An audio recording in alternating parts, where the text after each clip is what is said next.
Meron ako isang extra bike pump, kaya pinasa ko na lang sa kaibigan kong obrero dito sa bigasan. Pili ka. Ano rin?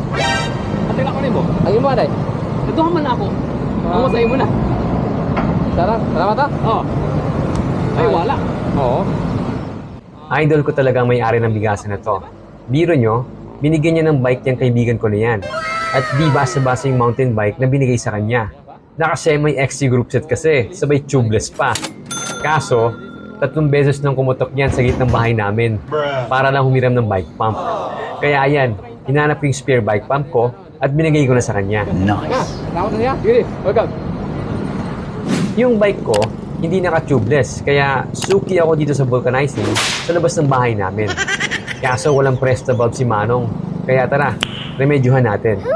Pinasa ko na kay Manong yung extra kong bike pump. Para bullshit na ba? Dali kong tigo.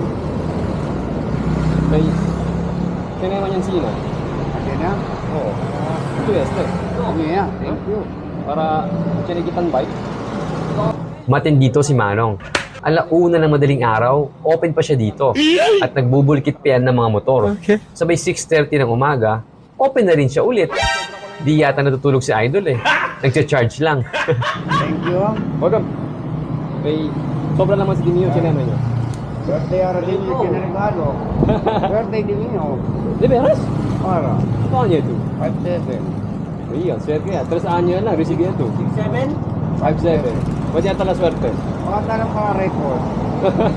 Red horse yan lang. Mapait. Na. Okay, thank you.